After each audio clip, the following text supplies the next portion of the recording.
Notre Dame fans, welcome to a special edition of the Irish Breakdown podcast. My name is Brian Driscoll. I'm the publisher at irishbreakdown.com. And today, we're going to talk Notre Dame recruiting. Specifically, we're going to talk about the Notre Dame Dream Class on offense for 2022.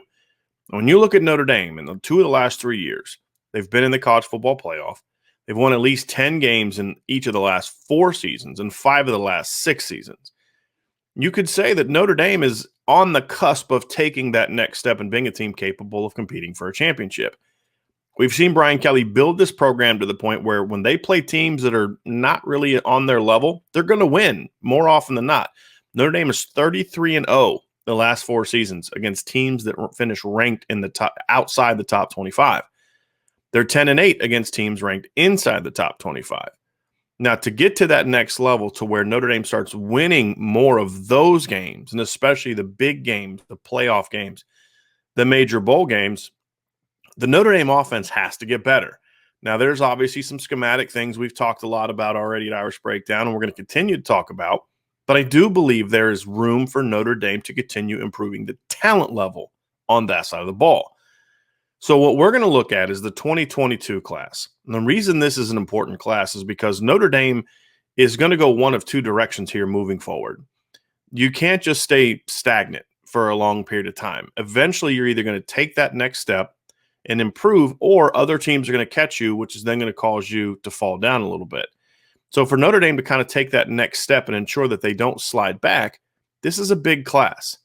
Notre Dame has had 2 really strong offensive classes in a row with the 2021 and the 2020 classes.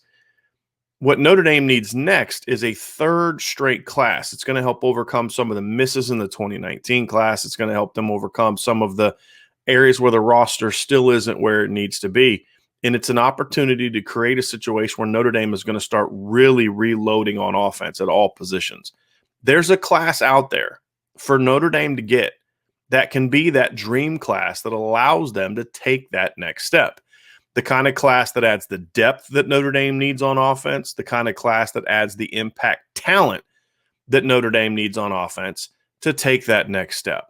So that's what's so important about this class. And then we'll get into 2023 as it moves forward. But this class really needs to be strong. It needs to be outstanding. I'm not as confident that it's going to happen as I am on defense for a number of reasons. And we'll talk. We've talked about those and we'll continue to talk about those. But we're going to focus now on what that dream class could be. And hopefully the Notre Dame coaching staff can go out moving forward and close and make the changes they need to make and close on some of these top prospects. Because the way I look at it is, as we go through this dream class, it's going to be high on numbers of what Notre Dame's probably going to be able to get, at least on defense, more so than offense. The question is how many of these dream class type players can Notre Dame get? And as we talked about in the defensive breakdown, there might be some players that come on the board that aren't there now that could be good enough to be on this list. For example, when I wrote the original dream class on defense, there's a couple DBs that I didn't have on my breakdown. When I wrote that I added later after I broke down some film, when I added the must-gets, when I wrote the original must-gets for the slot receiver at Notre Dame on offense, and they needed dynamic slot receiver, I didn't have a player on there that we're going to talk about in this breakdown because I hadn't really broken his film down yet. But once I did, you realize this kid's special, and now he's in the dream class. So it's always an evolving process, but the emphasis is on the high-level impact talent, and that's what we're going to focus on in today's podcast. To begin, let's look at the Notre Dame commits. Right now, Notre Dame has commitments from quarterback Steve Angeli from New Jersey, running back Jadarian Price from Texas, a wide receiver Amorian Walker from Louisiana, tight end Jack Nichols from Georgia, and a pair of offensive linemen, Joey Tanona from Indiana and Tai Chan from Massachusetts. On defense, all 5 of the current commits are guys that would have been on my original dream class, in my original dream class had I done it earlier before they committed. I can't say that that's true on offense. And that's okay. Not every guy has to be that. Steve Angeli, for example, would not be on my list. There are other quarterbacks that I view as game changers that Notre Dame should have been on that they were on late or they just weren't able to make movement with. You could say they settled on Angeli. I don't view it that way. I think the Notre Dame staff really likes Angeli, and he's got some tools. Big, strong kid, decent athlete in the pocket, decent arm, with potential to get better. So there's some upside there. And I'm looking forward to seeing what Steve Angeli does as a senior. And I'm hoping that he can go out and show me the improved arm strength, the improved decision-making, the improved accuracy that I think he needs to take him to another level. Right now, he looks like just a solid prospect that has a chance in time to develop into a player that can contend for a starting job at Notre Dame in certain situations. Now, is he a guy that you look at and say, boy, this guy is a Joe Burrow type of program changer? No. Could he be a Jack Cohn, someone who I'm excited to see play at Notre Dame this year that could keep them going? Yes. I don't view Jack Cohn as a guy that's going to next all of a sudden take Notre Dame to a national championship. Hope I'm wrong. I'd love it if he did that. So there's some tools there, but we're at a point now when we talk about recruiting at Notre Dame where the conversation shouldn't be about who's good enough to get you to 10-2. The conversation should be about who's good enough to get you to beat Clemson, to beat Alabama, to beat Ohio State, to beat Oklahoma, to beat those teams with some consistency. And that's what Notre Dame needs to look for a quarterback, and I don't view him that way. But I do like some of the tools. Same thing with Amorin Walker. He would not be a guy that after the 2 years that Notre Dame has had at recruiting that I necessarily would have taken. Maybe the better way of saying, maybe I wouldn't have taken him this early. I would have let the recruiting process work itself out a little bit before I would have taken him as early as I did. But again, there are some tools there. Big, long kid, tremendous catch radius, good hands, decent athlete, and there's some projectability there. When you see those skinny, long striders, there's more of an opportunity for them to make a physical jump than you might see from some smaller players who are or bigger players who are already 215 that are closer to what their maximum is going to be. So again, there's some tools there, but there's a very low floor there. If he pans out, that's great. But he's not a guy that I would have taken this early. Notre Dame decided to do so. Jack Nichols, the other one that I would not have in my dream class. He's a solid tight end. There's some things I like about Jack Nichols. Big kid, good hands. He's kind of what Brock Wright was in college. Decent route runner, but just not the athlete that you look for when you compare him to a Michael Mayer, a Tommy Trumbull, Kane Barong, some of the Alizé Mack, the guys that Notre Dame has really been thriving with at tight end, and he doesn't have the massive size, for example, of a Cole Kmet. So that's, again, it's a lot like Amorin Walker. Is he a good football player? Yeah. You don't get offered by Notre Dame and some of the schools that he's been offered by if you're not a good football player. But is he the kind of tight end that is going to continue the tradition that Notre Dame has? I don't think that he is. So he's not a guy that would have been in there. There are 3 offensive commits who would have been in my dream class, and we'll begin at the skill position, and that's Jadarian Price.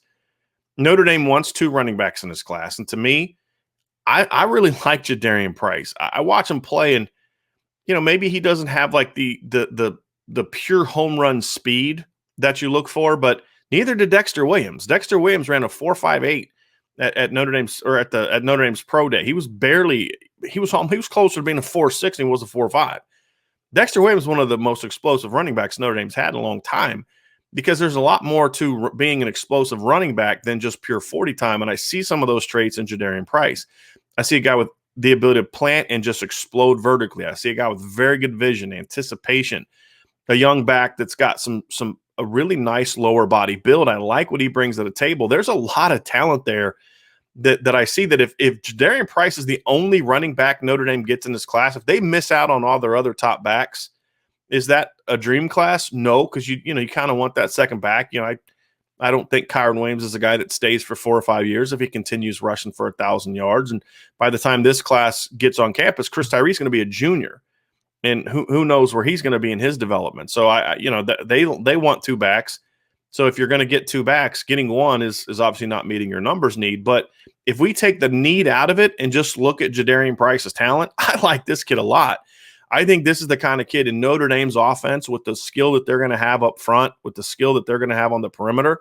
This is a guy that I think can be a 1,000+ yard running back and be a Kyron Williams type. Now, their running styles are different. I'm talking more from a production, a guy that can do a lot of different things as a runner. Now, I haven't seen Jadarian Price as much in the pass game, and he looks to be more of a traditional running back out of the backfield. So he doesn't have that pass game aspect that you see from Kyron Williams. He's more like Chris Tyree in that regards.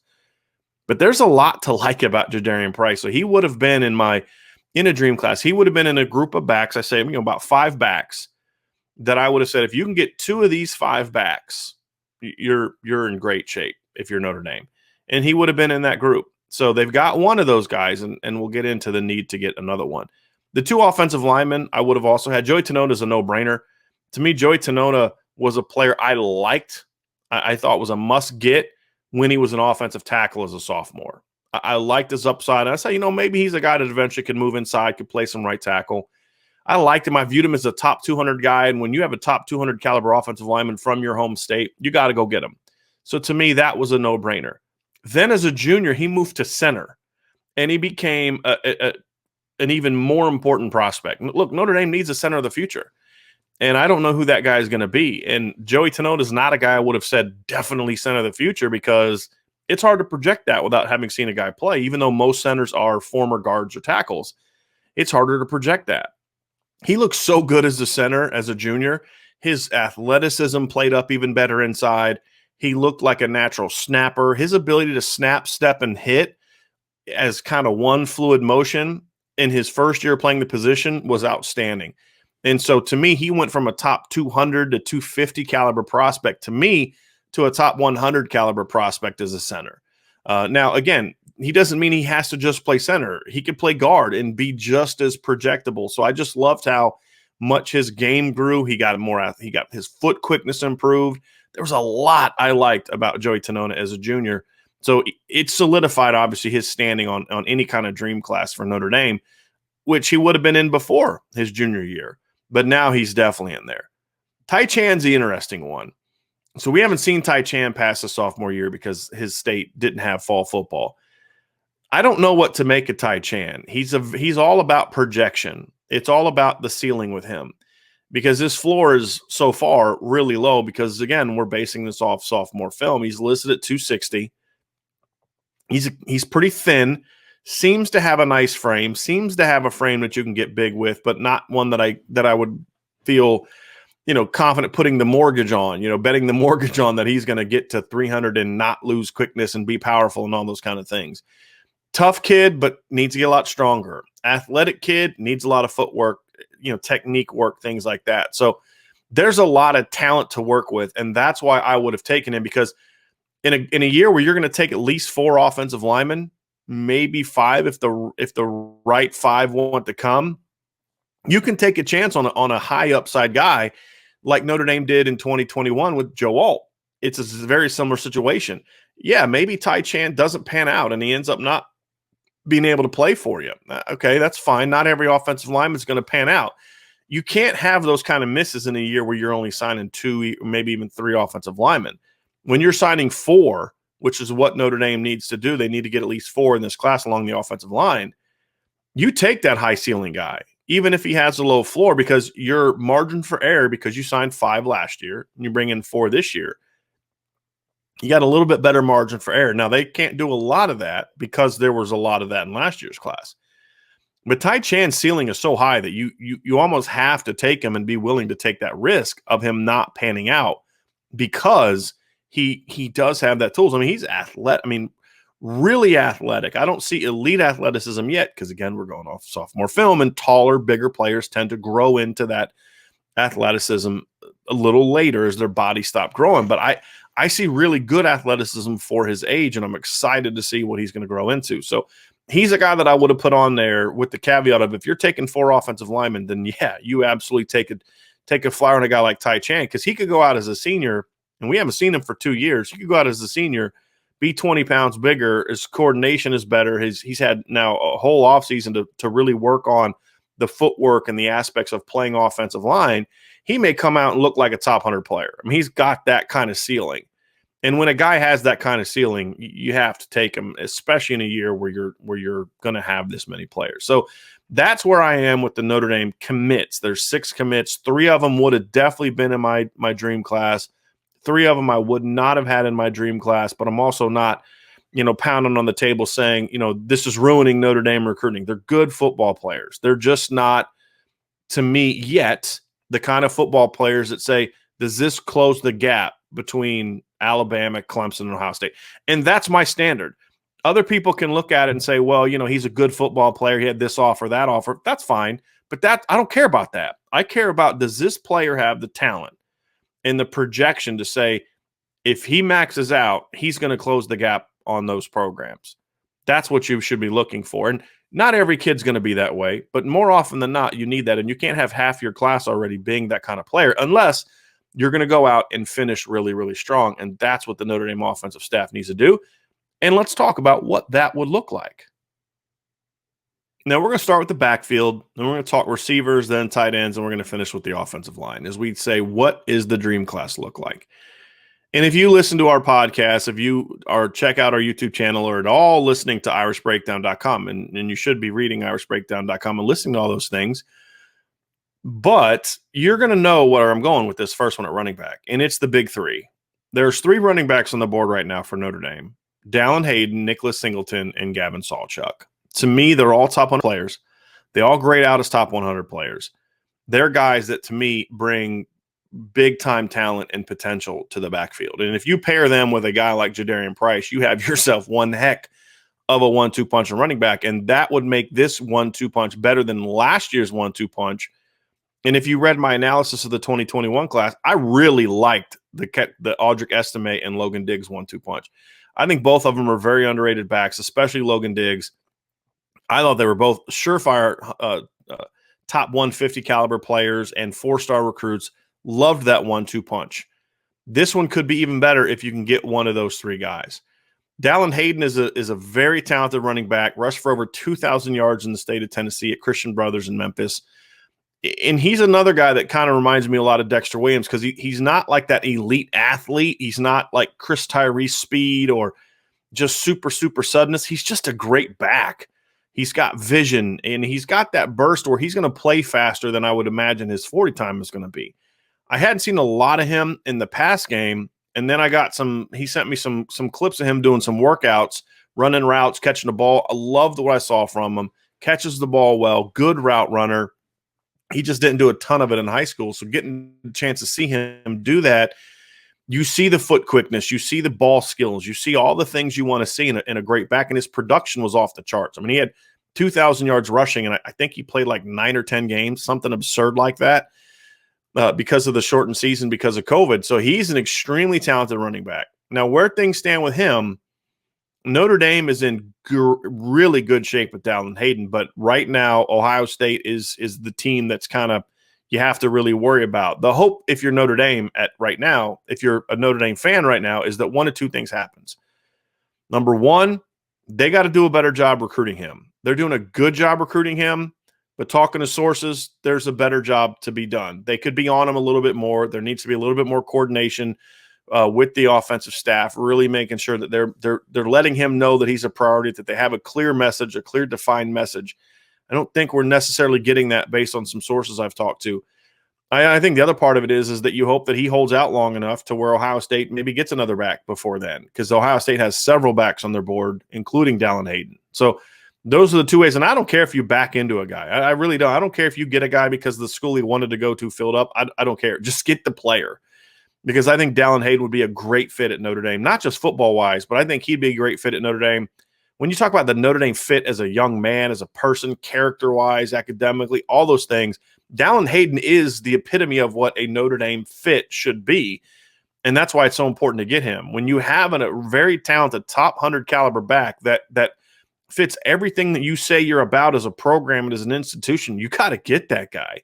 And Tennessee's been a really good state for Notre Dame. So they've got to really turn up the heat, turn up the pressure, make him a bigger priority, be more organized, and really get after him. And if they can get him into class, and they're in great shape now without those things going on in his recruitment, it can really be the thing that gets them over the edge and that allows you to get Dallyn Hayden into the class. Because like I said, he is a very talented back, as is Nick Singleton from Pennsylvania.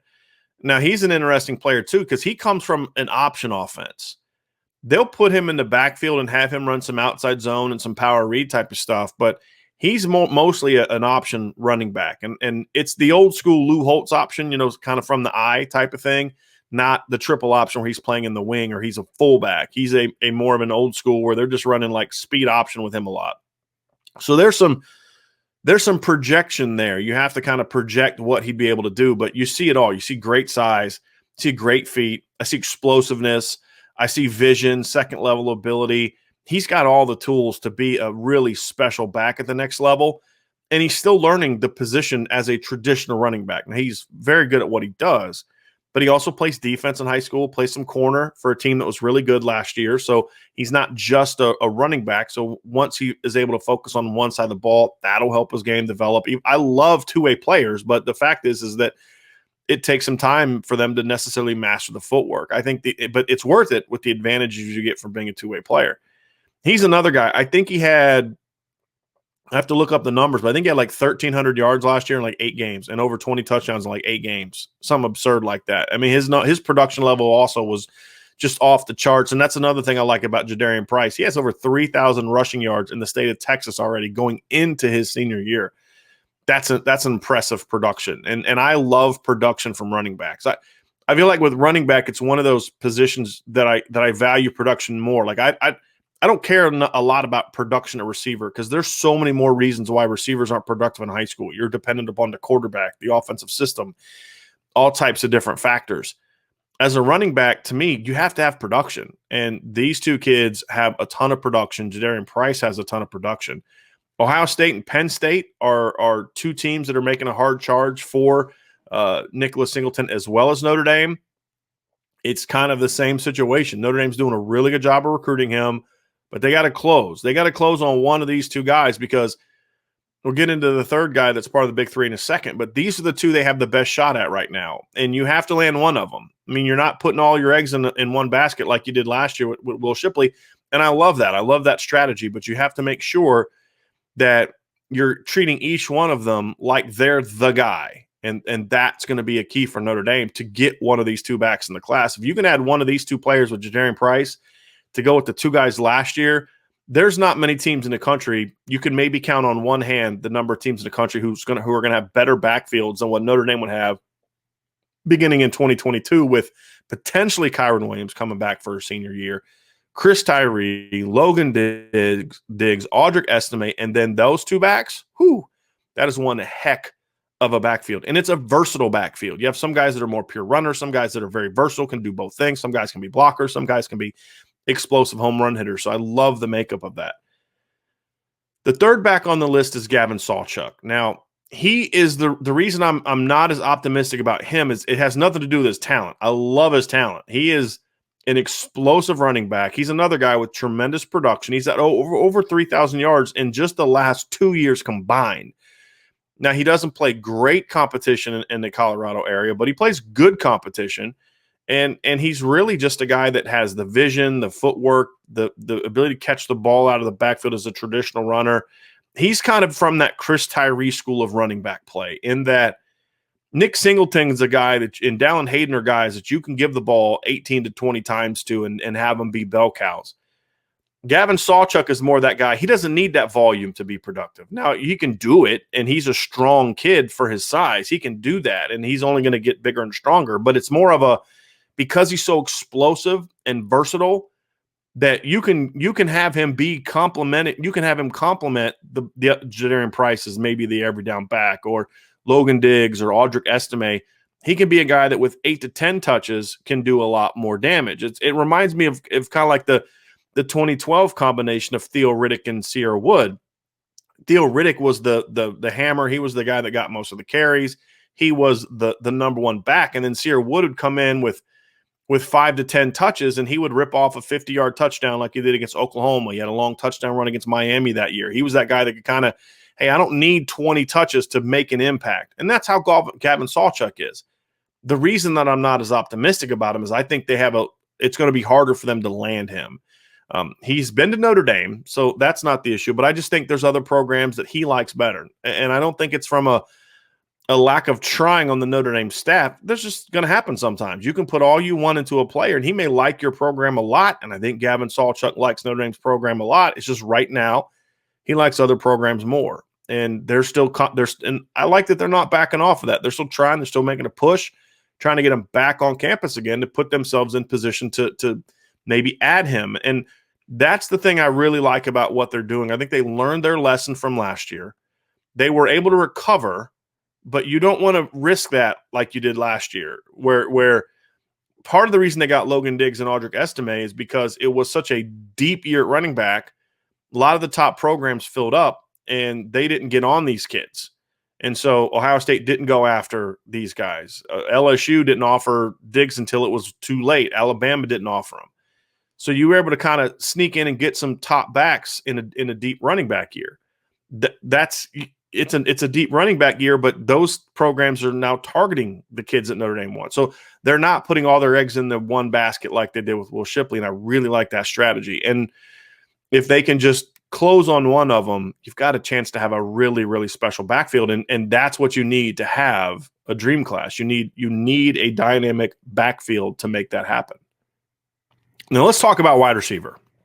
We talked about Notre Dame as a Maureen Walker in the class. Now, I've made my opinion known on a Maureen Walker. Is there potential there? Yes. Is he a guy that I see the explosiveness and the athleticism others claim he has? I just don't see it.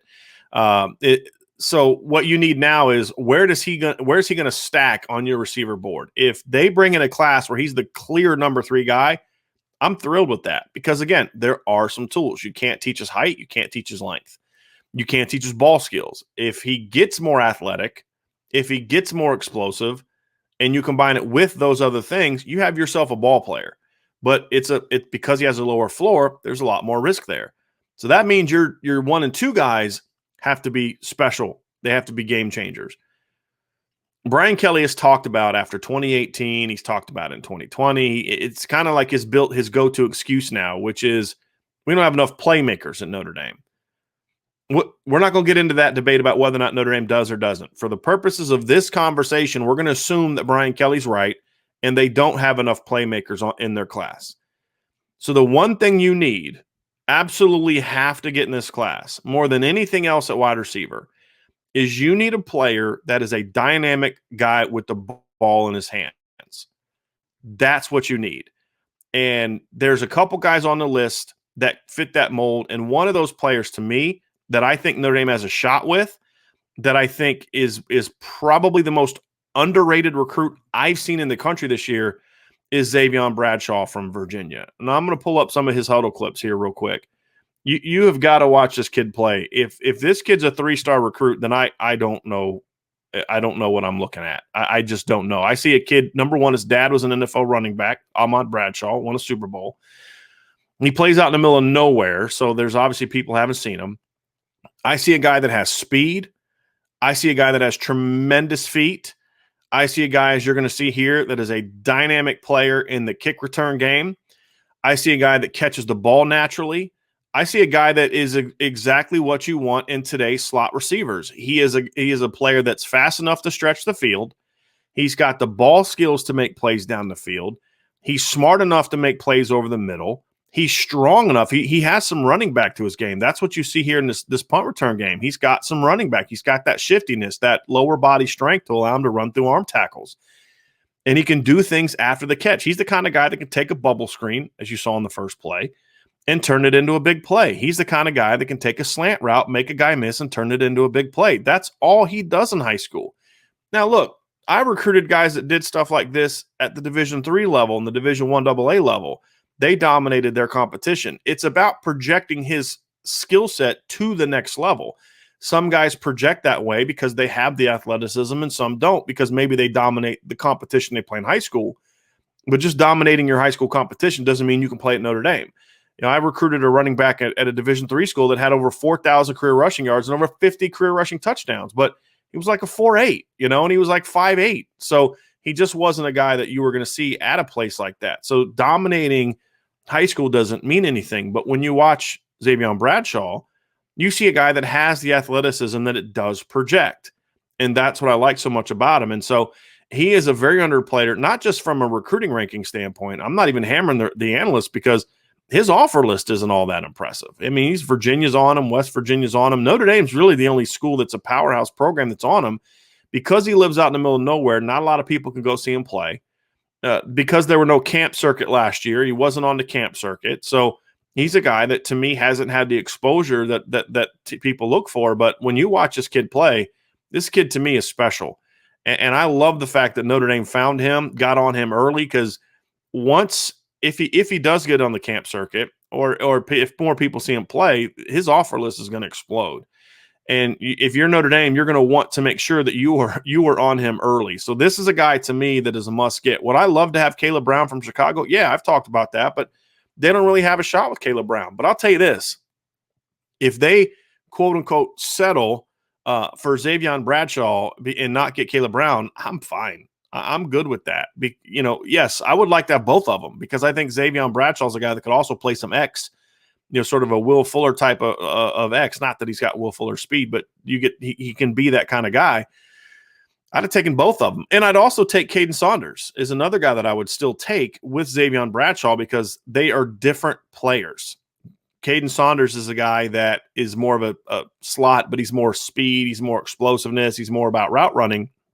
You could play maybe him in the slot or him outside and have Xavion Bradshaw complement him. So I mean, I'd still go after him. I don't have guys that are committed to other schools in my dream class, though. So that's why Caden Saunders isn't in here. If you were to add him and Xavion Bradshaw with Amorian Walker, that's a really, really good receiver class. And I'd be very happy with that. And that's a lot of speed and explosiveness. So Xavion Bradshaw, to me, is where this receiver situation starts and ends as far as you've got to get this guy. He is exactly what Notre Dame and Brian Kelly have said they don't have enough of, that they need more of. You get him, you get Xavier Watts, you get Lorenzo Styles, all in the same receiving core. There's no more excuses for not having playmakers. You absolutely have enough playmakers at that point in time. So that's why I say this is a guy that Notre Dame has to get. Are there different types of players, some outside guys that could be that kind of player? Absolutely. But you have some of those guys. You have outside guys. What Notre Dame needs in this class is they need an after-the-catch, ball in your hand difference maker, and Xavion Bradshaw is that. Outside, it's a little different. I don't know if Notre Dame's in great shape with a lot of the outside guys. What I do like is that they're in the mix with several guys. There's really three on the board for me that I've seen that I think Notre Dame has some sort of shot at, that they need to get one of those three players based on where things stand right now. Number one is CJ Williams from Modern Day out in California. I've talked about him. He's a long shot, but they seem to still be trying. Tobias Merriweather from Washington, and then Andre Green from Virginia. Now, Merriweather and Green is where I'm going to focus my time today because I think they're more realistic. Merriweather's a young player that, again, didn't get a chance to play his junior year. It's a common theme right now with a lot of these players. But I see a player that's very long, tremendous ball skills, has very good long speed, very athletic, very dynamic player that can stretch the field vertically, can make some plays after the catch in sort of a Chase Claypool fashion, the way Chase Claypool did at Notre Dame. But he's that kind of take the top off the defense kind of guy. And he also has the ball skills that once he fills out his frame, he's going to be a really big-time weapon on back shoulders and sideline throws. He, to me, is what a lot of other people that I've talked to think Amorian Walker is, and I don't. But I think Tobias Merriweather is that kind of player. He would be a big-time pickup. He's a top 100 recruit for me. And I believe he is in the top 24/7 Sports top 100 composite list, or just outside of it. He's somewhere around there. To me, he's a surefire top 100 player based on sophomore film.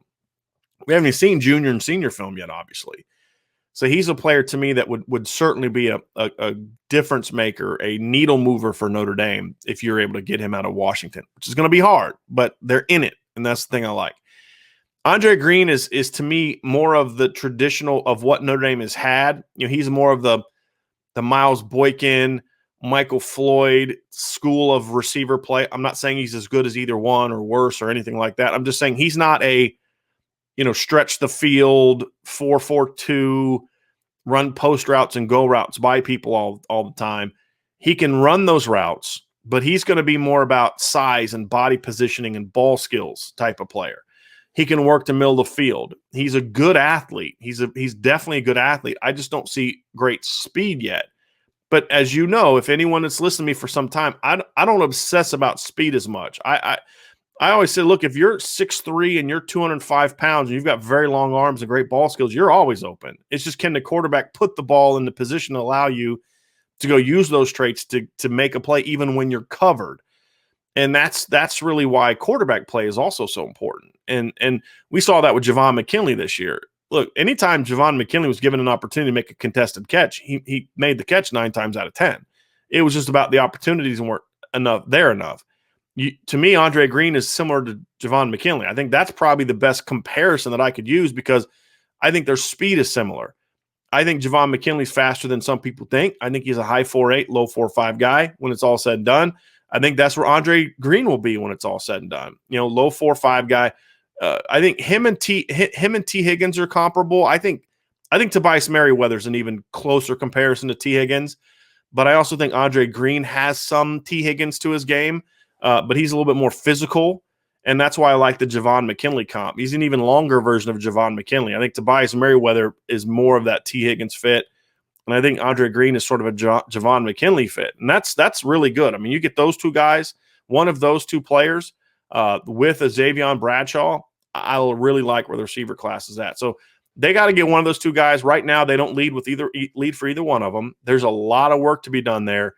They got to figure out why they're not leading for those guys and come up with a new strategy. That's where Notre Dame is on offense. They've got to rethink their strategy at receiver recruiting and say, this is a big year. We can't just say, hey, well, we did well in 2020 and we did well in 2021, so we can take a year off of receiver recruiting. That's not what good teams do. The good teams, the teams that are winning championships, they try to load up a receiver every year. And that's what Notre Dame needs to do this year. So those are guys that I look at and say, you land some of those guys, you're closing the gap. You're moving the needle. That group of 9 that you would sign over a 3-year period, again, maybe Alabama and Ohio State. Other than that, I don't see a lot of teams that would be recruiting receiver better than Notre Dame in the last 3 years if you bring in that kind of class. To me, I felt Notre Dame signed 2 top 100 caliber players in 2020 with Xavier Watts and Jordan Johnson. I think they signed one for sure top 100 player last year in Lorenzo Styles, and I think Deion Colzie has 5-star upside. Now, I think he's a little more raw, but he's a top 100 physical talent, and as he develops and he's young for his age, so as he matures and develops and if he can develop sort of that drive, that work ethic, he could be a difference maker, a top 100 guy. And then if you look at the class that I just talked about, if you get Tobias Merriweather and Xavion Bradshaw, for example, to me, my evaluation, my grade, those are both top 100 talents with incredibly high ceilings. You do that 3 years in a row, you're going to get at least 4 or 5 of those guys are going to pan out and be big-time players. And that's where you need to be. Not everybody's going to pan out.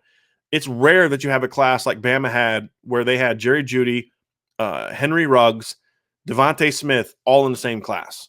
And, of course, they all panned out. That rarely happens. So you need to do it year after year after year, and that's why this class is so important when it comes to wide receiver recruiting. You land 2 of those players, one of those outside guys plus Bradshaw, you have a difference-maker class. And you could sub Caden Saunders in there for one of those outside guys. And if you were to get Walker, Bradshaw, and Caden Saunders, I'd feel really good about that group too. I'd like to have another big guy. That's just my preference. But take my preference aside and just evaluate the talent.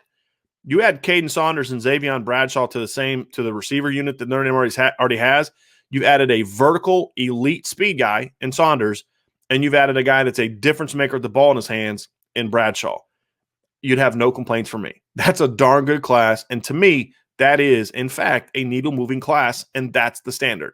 It may not be my personal preference of what I'd like from a complementary skill set standpoint, but at the end of the day, what's the key? The key is adding difference makers, gap closers, needle movers. Pick an expression.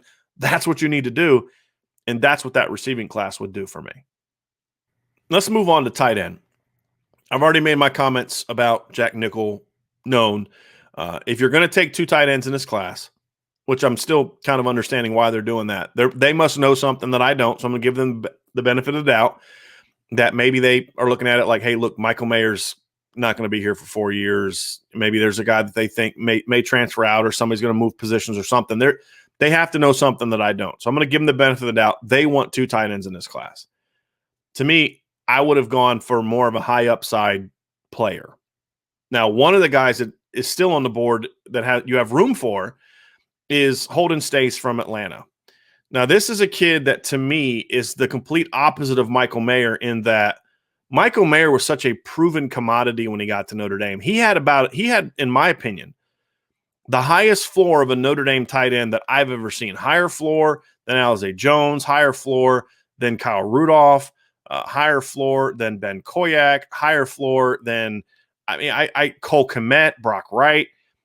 I didn't mention Tyler Eifert because Tyler Eifert didn't have a high floor. I mean, he was a 3-star player that was a wide receiver most of his career. So he had tools, and I liked his tools. I wrote about him back in the day, but I didn't see what he became. I didn't think he was that kind of player, and he definitely didn't have a high floor. High floor means that guy's going to be a good player. It's just how good.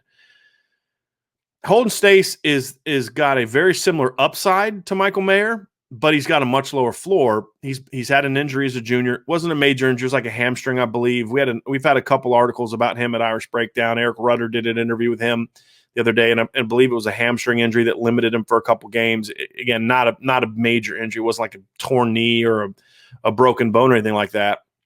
But he's a guy that's very raw. As a sophomore, didn't catch a ton of passes, kind of a run-heavy offense, but this is a unique player. He's 6'4", 230. He's athletic. He's not a burner. He's just a good athlete without great speed. He's a guy that is still developing as a player, whereas Michael Mayer was a pretty advanced guy when he showed up. So that's what I like about Holden Stace is he's a different type of prospect than a Kane Barong, who I think is going to be ready to play as a freshman or very early in his career. Michael Mayer was ready to play very early in his career. So this is a kid that, you're going to need some time to develop him in the weight room with his route running, with his technique, all those kind of things. But man, there's a lot of potential there. I'm going to actually pull up some of his highlights here as we're talking and just really dive into it. So you'll get to see what I'm talking about. You can play him attached because he's so big, but he's got really good ball skills. He's got good open field speed. You see that right there. Not a burner, not a guy like Tommy Trumbull where he's going to stretch the field, but look at the catch radius he has. Look at how long his arms are. He's got that frame that you want in a tight end. He's not a guy I'm going to necessarily line up outside at like the W or X at times, but he can be a flex tight end. He can line up in the slot, work some matchups against safeties with his size, work some against linebackers with his athleticism and reach and speed. So this is a guy that I just really like, and you're seeing the clips here. He's a tough kid. This is a really good football player. And when you're in a position where you are with Notre Dame, where you've recruited this tight end position so well in recent years, this is the kind of prospect you look for because you can take some time. If he needs a year to develop or 2 years to develop, you're fine. I don't think you'll need 2. I think you'll just need that freshman year. If he's an early enrollee, he may be ready as a freshman because you got that whole spring, that winter and spring to develop him. I don't know if he's going to be an early enrollee. But he's a guy that to me would be a difference maker for Notre Dame. And that's the only kind of tight end you should bring in is even if it's a raw guy. And there's another tight end in 2022 that I like a lot named Eli Raridan, whose dad played at Notre Dame. He's another similar guy. He'd complement Stace very well. We'll see if they have room for him because you already got 2 tight ends. So I don't know how you could bring in a third tight end. So that's another reason why I would have waited on Jack Nichols and not taken Jack Nichols because there's other tight ends that I think you could get if you're Notre Dame that just have much higher ceilings. But Holden Stace is a guy that to me is exactly what you want for the tight end. There he is attached running the corner route. Look at that concentration with 2 guys just draped all over him. This kid can flat out play football. And as he learns how to play the game, his level of dominance is going to skyrocket. He's not ranked in the top 250 by Rivals or 247 Sports. ESPN ranks him number 96, and I get where they're coming from because if you're just going off raw talent, this kid's got outstanding raw talent, and he's got top 100 caliber talent. Now, he's not there yet. There's some development that's needed, some experience that's needed, but the tools are there. He absolutely has the tools. So he's a guy that you look at and say, boy, if Notre Dame can make him the second tight end in this class, you're going to feel really good about adding another high-level impact player to your class. So that's why, to me, Holden Stace is a big recruit. Now, where do things stand with him? Notre Dame is in great shape with him. Great shape. To the point where if he's not in Notre Dame's class sooner rather than later, I'll be surprised. Now, here's the thing that is the holdup as far as happening soon. He was once committed to Penn State and then decommitted. 9 times out of 10, when a player is like that, especially a player that's considering Notre Dame, he's going to want to make sure that this is the right decision. Guys like that, kids that are thoughtful, kids that are intellectually oriented kids that are just really just the kind of kid that is going to come to Notre Dame. They're going to want to make sure that they don't want to keep playing this game, right? So there may be some hesitation to make the decision, but where Notre Dame is right now, it's in great shape. You read the article we had at irishbreakdown.com the other day. The writing's on the wall. This is a kid that really likes Notre Dame. I think he'll end up at Notre Dame. They got to finish. That's the big deal. You got to close it out. But I would predict that he'll be in the class at some point in time, probably relatively soon. If there's a way that they could figure out a way to get the third tight end Eli Raritan in, that would be great. But just numbers wise, that's going to be really, really hard to do. So we'll see. We'll see if maybe there's a transfer, maybe somebody moves a position, and you can figure out a way to do that. Maybe you come up short at another position, and you can add a third tight end. There's all types of ways you can do it, but it's just going to be hard to figure that out when you've already got two. If you get Stace to get the third tight end in the class. Let's move on to the offensive line. Surprisingly, this is probably the position besides receiver that I'm most concerned about. Now, Notre Dame's involved with a lot of very talented offensive linemen, but I can't say right now that I would say Notre Dame leads for any of them. Notre Dame's in on Zach Rice and Tyler Booker. Those are two elite ranked offensive linemen, two higher floor offensive linemen for me, big, strong kids. Could be right tackles, could maybe move to guard, could potentially play left tackle if they continue to develop physically. But these are big-time players. And I think Notre Dame needs to get one of those two guys. But right now, Notre Dame doesn't lead for either one of them. I don't necessarily blame them really for either case because, again, this is where the lack of visits hurts you more if you're Notre Dame. I don't think it hurts you as much as skilled players because recruiting is different at different positions. And that's what people have to understand. You don't recruit a receiver the same way you recruit a quarterback. You don't recruit an offensive lineman the same way you recruit a linebacker. It's just different. Players at different positions tend to have unique personalities, or the things that interest them are different. For an offensive lineman, for example, the position coach is way more important than it is at most other positions. And building that relationship with the position coach is incredibly important. And not being able to visit campus and sit down and spend face-to-face time, not Zoom time, not in-school visit, not phone time, text time, DM time, all the other times, just face-to-face. How do I click with that guy? How do I connect with that guy? Can that guy get me where I want to get to? That's so much more important at offensive line than it is at tight end, running back, receiver, linebacker, corner, a lot of those positions. It's vitally important. And we've seen that throughout Notre Dame's history of the Brian Kelly tenure. Once they started recruiting at a high level, it was always about, why are you coming to Notre Dame? It's Coach Eastan, Coach Eastan, Coach Eastan. Oh, Coach Quinn and I connected. I really think he can develop me. Look what he's done. It's always about what a coach has done in that regards. So the fact that Jeff Quinn hasn't been able to get Zach Rice on campus, hasn't been able to get Tyler Booker on campus because of the fact that they can't have official visits or even unofficial visits, has been a dead period for every year, puts them in a tough spot. And that's where geography can hurt them much more than it did last year, because most of the top linemen that you were after last year had visited campus before. So they're going to have to hope that those two players stay uncommitted long enough to get them on campus. And you've got to work your butt off to stay engaged and stay involved and stay in that top 3 or 4. So that way you're within striking distance once visits open back up. Now, if you can get both Tyler Booker and Zach Rice, that's obviously the ultimate dream. But if we're being somewhat realistic with this dream class, and that's the whole point, is it doesn't do me any good to talk about a dream class that has no chance of happening and saying, like, get Andre Green and Tobias Merriweather, Zach Rice and Tyler Booker is not realistic. And it's also not necessarily needed to have that needle moving class. But to me, you got to get one of those two guys. You get one of those two guys, I feel good about where Notre Dame is with this class. When you combine that with already landing Joey Tonona and Tai Chan, you'd have 3 really talented players that have some positional flexibility, that all have very high ceilings. But with Zach Rice and with Tyler Booker, much like Joey Tonona, you have much higher floors.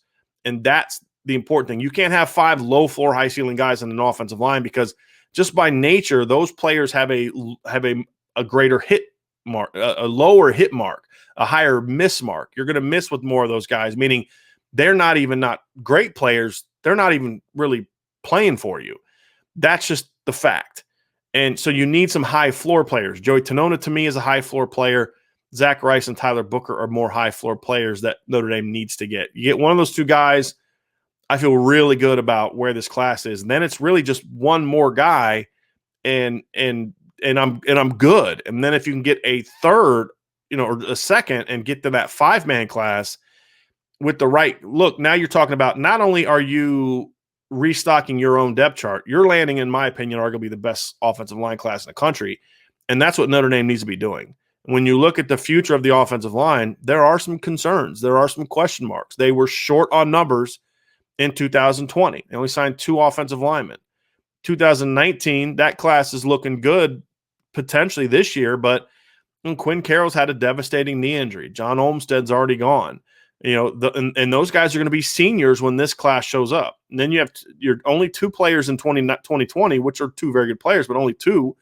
And then last year you took 5 players, but they were different. I mean, you didn't have that 3rd and 4th high level player like you're used to getting. And that to me was a concern. Those are more low floor players. Caleb Johnson, lower floor player, high ceiling, lower floor. Joe Walt, low floor player, very low floor player, but very high ceiling.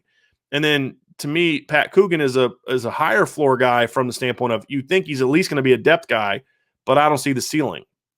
So yeah, great 1-2 punch, but you need a class that kind of is both high floor and high ceiling, and just adds more impact talent to your offensive line. This class can be that. It's a great year on the offensive line nationally from a depth standpoint. A lot of good linemen. Maybe not a bunch of top 10, just game changer type of guys, but just a lot of top 100 to top 150 caliber prospects. And then there's some guys that aren't ranked that high that have really high ceilings, and we're going to get to that next. But geographically too, it's a good year for Notre Dame, and they have to take advantage. They missed out on taking full advantage of it last year and under similar circumstances. They're fortunate that 2022 is another good year at the position. They can't miss out this time. Now, in my dream class, I went with 5 offensive linemen, and that may be a stretch. But if they only get 4, that's really that's fine as long as it's the right 4. But I went with 5 because I do think there's a realistic aspect to that. The 4th guy for me is there's 2 tackles on the board that aren't super highly ranked guys because they're like 255 to 260 pounds, and they just haven't kind of caught hold from a recruiting ranking standpoint. But talent-wise and upside-wise, and if you look at the schools offering them and recruiting them, you can see that the ceilings are incredibly high. And that is Jake Taylor from Bishop Gorman in Las Vegas and George Fitzpatrick, who's from Colorado. He plays at Cherry Creek in Colorado. You could argue is the best program in Colorado from a consistency basis. It's a great program. It was a great program when I lived there. It's a great program now. They either played for or won the state championship last year. When I look at these 2 players, I see guys that need time to develop their bodies. They're undersized right now from a weight standpoint, but I see elite 5-star potential.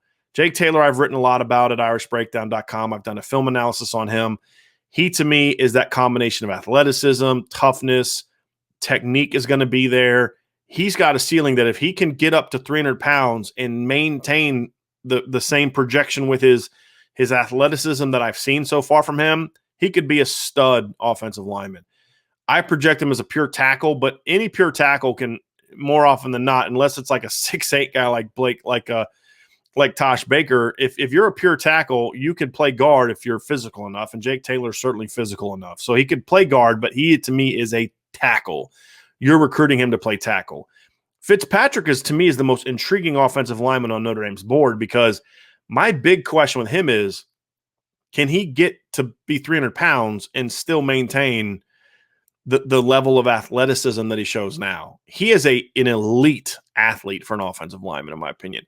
His quickness off the ball, his vertical quickness. There's 2 types of quickness you need as an offensive lineman. That's that vertical burst. That's drive blocks. That's just coming off and exploding off the ball, getting up to the second level. Then there's lateral quickness. That's things like, obviously pass blocking, getting into your pass set, pulls, traps, things like that. Working to the second level for width as opposed to just that vertical aspect. I see all of it. I see elite tools. I see great length. I see a great frame, but he's 255 pounds. If he's going to get up to needs to get up to at least 290 to 295. Robert Ainsley was 290 to 295. He's fine, but you need to at least get to 290. Can he add that 35 to 45 pounds to get to that size and maintain that quickness? That's an unknown because he is only 255 pounds. And that's why I think a big reason why he's not considered that great prospect. But this is the kind of guy that for years gets kind of overlooked by maybe the bigger programs, goes to an Iowa, goes to Wisconsin, goes to a program like that. You don't hear about him for 2 years, and all of a sudden by year 3, he's an all Big Ten player. And then by year 4, he's like, wow, where'd this guy come from? He's a first-round NFL draft pick. The recruiting rankings tend to focus on the guys that are already 290 or 280 plus, 290, 300, that are already dominant physical players. But a lot of the guys that end up going high in the draft are guys that didn't go to college as 290, 300-pound guys. They took time to develop.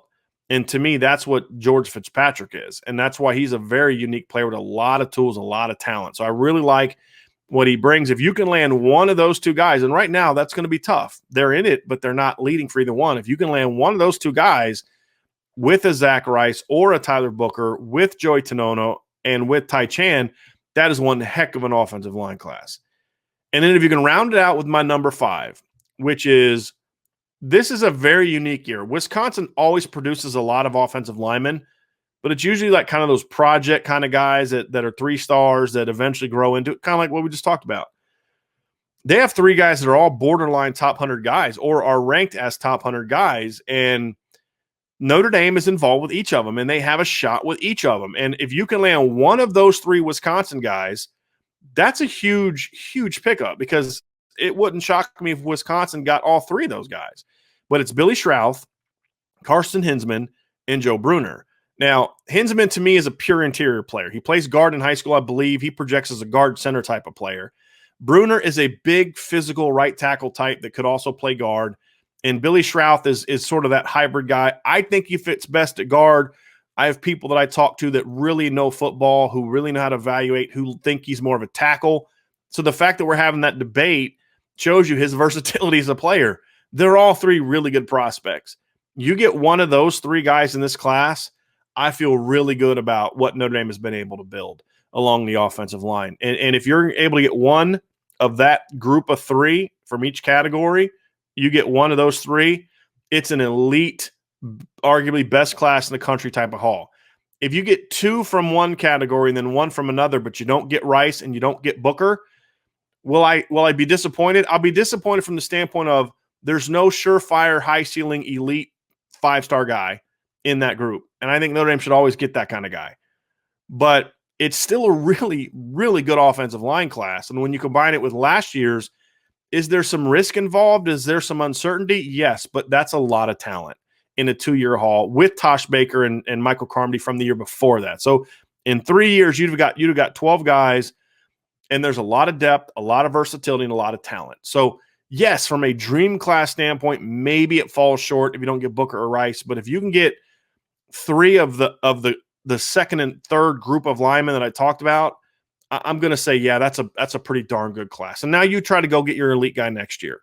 But that's a really good class, and I'd feel really good about Notre Dame restocking their depth chart. So that's my dream class. If there are players that you think should be in the dream class, let me know in the comment section below. If you're watching on YouTube, if you're listening to this via podcast, hit me up on Twitter at CoachD178. You can shoot me an email at brian@irishbreakdown.com or come to irishbreakdown.com. Leave a comment in the discuss forum. I'm hearing, talking to some higher-ups that manage our sites, that we should have a message board situation fixed coming up very soon. I'm hoping that that's the case. If what we've talked about so far ends up panning out, I feel good about that. So that'll be a good thing. And so we'll be able to be much easier for us to have those conversations, but there's still avenues for you to reach out. There's still avenues for you to engage. And of course you can sign up to our Facebook page, our Irish Breakdown fan page. There's also another fan page on Facebook that I post on, and I'm now a moderator of, and that is Notre Dame News, Notre Dame Football News. It's run by a group of Notre Dame fans. It's a really cool site, a lot of activity, a lot of commenting on that. I post all my stories on that as well. So that's another option for you to be able to see my work, to see all of our work at Irish Breakdown, and then, of course, to engage with me, because I'm starting to engage on that channel, that group a lot more, as well as my own at the Irish Breakdown Notre Dame fan page. So all types of options for you to be able to engage with me. Let me know what's in your dream class. If there's someone I have in the dream class that you don't think should be in there, let me know. But state your case, right? If you're gonna be critical, state your case. I love it. I like debate, but you have to explain to me why I'm wrong, or why you think I'm wrong. If you think some of the players that are commits that I don't think would have been in the dream class should be in the dream class, should be considered that, let me know that too. I love discussion. I love debate. That's what makes the offseason so fun. But you at least got to state your case. Okay, so make sure you are locked into irishbreakdown.com. You are going to hear this podcast. This is going to come out on Thursday afternoon. Friday afternoon at 1:00 p.m. Eastern, we're going to have a live mailbag for irishbreakdown.com. And then this weekend, we're hoping to have a podcast where we talk about just sort of a spring preview, since spring practice starts on Saturday. So we will have something just kind of what we're looking to see this spring, big picture wise. What are we hoping to see? Who are our breakout players? We're just kind of wrap it all up in one and have that for you on Saturday. So very, very busy week from us. Make sure you stay locked into irishbreakdown.com. Subscribe to our YouTube channel. Hit that notification bell. And if you listen to us in a podcast, make sure you're subscribed wherever you get it. And give us a 5-star rating, because the higher rating we get, the more people that have access to our podcast. That's just the way it works. So we would love your support and continued support moving forward, and as we continue to grow and grow and grow like we have over last year. So we will be back with you very soon with more content. Until then, have a great rest of your day. Thanks for being a patron of irishbreakdown.com, and we will talk to you very soon.